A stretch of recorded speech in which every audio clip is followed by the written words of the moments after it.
guys know that Cameron Bairstow is here. Now Detroit Pistons forward, former Chicago Bulls forward, who recently was traded, and he's in town for this the battle of the Aggies and Lobo alumni, the battle of the Rio Grande. And Cam, just quickly, the NBA playoffs end with that crazy Game 7. I mean, you guys have played Cleveland over and over again. I mean, were you surprised by any of that?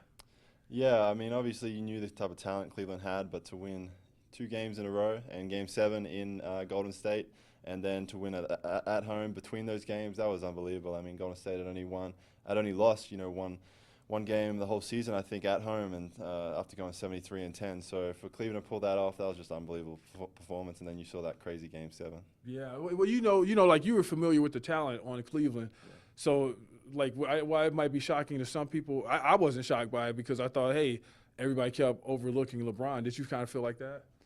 Yeah, well, once him and Curry got going, the series was over because they were just impossible to stop. And I definitely thought, obviously the Draymond out for Game 5 and then Bogut going down, it just plays with the dynamic of the series. And once Cleveland got momentum, you saw it. It was actually a fairly poor series, going back and forth, even though it was 7 games until that last game. That was the only close game, and that was just unbelievable. Eastern Conference gets the victory. Are you happy about that? Are you an Eastern Conference guy?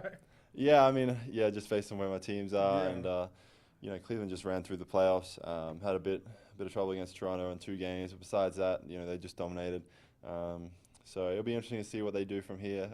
Whether they keep the team intact or make trade some pieces, because it was really just 1 or 2 plays which decided the whole outcome of the season, and they came out with a victory, so it was good to see. I figured I knew your answer. I figured you'd be biased towards the Eastern Conference since you were in the Eastern Conference.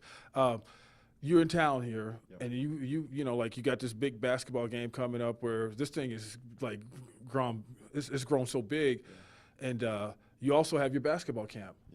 Yeah. So started from my basketball camp, so that's coming back again, and it's great to be able to do this in the community, give back to young kids and what have you. And so we've got a bunch of Lobo guys which come back for the game, but they also love being a part of the camp. And so guys like Darius, Roman Martinez, Alex Kerr, Kendall Williams, J.R. Guinness, Drew Gordon are all going to be at the camp, with some Lady Lobos as well, and Tisha Brown to come back and really give back to the kids. They just enjoy the experience because in the end of the day we're all what they are right now, and because we had someone who believed in us and taught us those things when we were young, that's why we're in the position we are today. So that's the best thing. And then for the game on Saturday to go in and put together another event was awesome, and to see the turnout that we got last year really encouraged us to want to do this again and to add that little twist with the Aggies. I think it's going to be a fantastic event.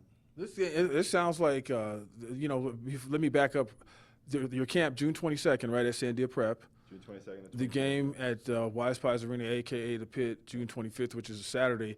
And that game seems like now, like, there's been talk back and forth like the old rivalry. Yeah, it is an old rivalry. I mean, anyone in the state of New Mexico, having played for the Lobos, you don't like the Aggies, and if you play for the Aggies, you don't like the Lobos. So for these guys, it's all about bragging rights and selling old score, you'd say. So to come back, it's going to be competitive, and a lot of shit talking already. So guys are looking forward to it, and we're looking for a fantastic event.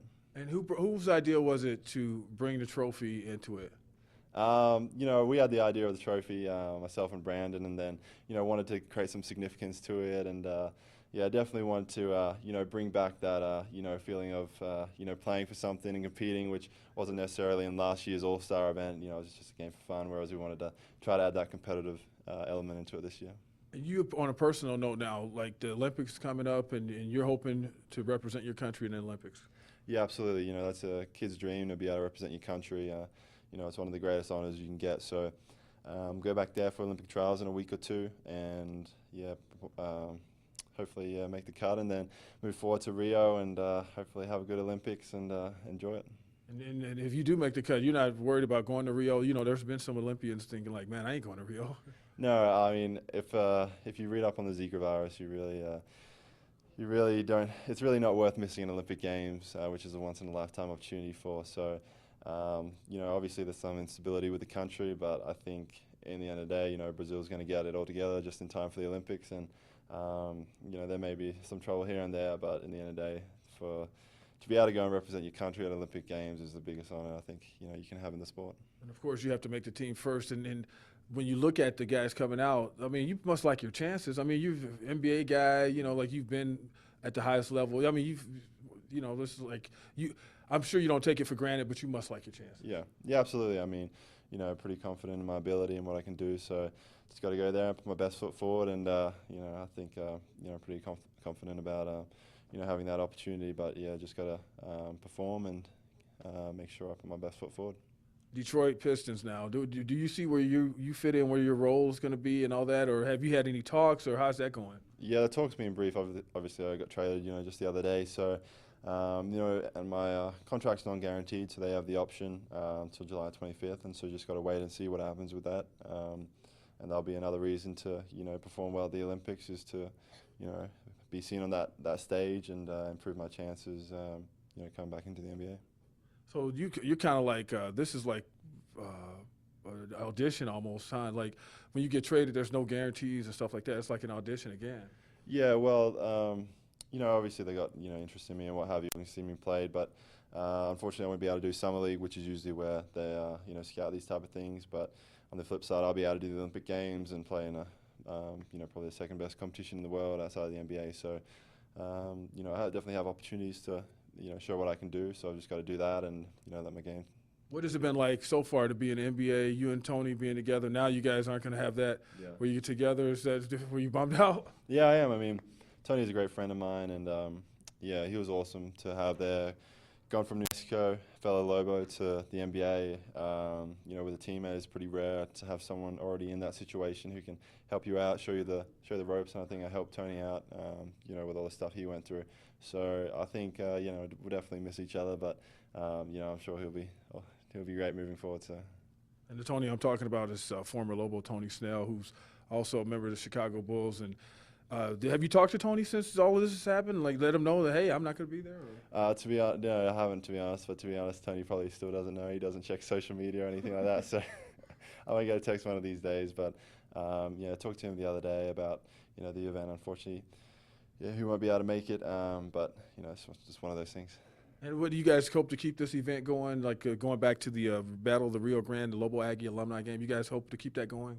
It just depends on how this event goes. If fans want, we do this event for the fans. In the end of the day, if they want us to, continue it, we'll continue it as long as they want. It's really up to them and how much they want to see it and keep it a part of their summer routine, I guess. Are you going to watch the NBA draft, or do you not care? Because I mean, that was you. A few years ago, that was you. So. Yeah, I mean, obviously, when I got drafted, I was watching the draft pretty intently, and it was a unique experience to be able to go through that process and, see the guys you worked out with going or still haven't gone yet, and kind of work out in your mind where you were. So it was definitely unique. But after that, I might watch the top couple of picks. Hopefully, Ben Simmons, the Australian, goes first, and then after that, just hear about it later. You know Ben, and you pulling for him, right? Yeah, I know Ben. We played in the World Championship qualifier a couple of years ago, and outstanding player. So I definitely don't see why he wouldn't go number one and be the second behind Andrew Bogut, the second number one draft pick from Australia. Have you paid any attention to Pascal Siakam, the guy from New Mexico State? I have, and watching him play against the Lobos this year, and with Brandon being a part of the Aggie staff this year, I definitely see him. I see him going, late first, early second type of thing. I think he's a fantastic athlete with a motor, and that's something which can keep you in the NBA for long times if you play hard and you have that type of athletic ability. So I think he's someone who's has only played for a couple of years, so he's only going to get better. All right, thank you. He's Cameron Bairstow. I'm Van Tate. Remember, he's now Detroit Pistons forward Cameron Bairstow. James is behind the camera. We'll see you next time.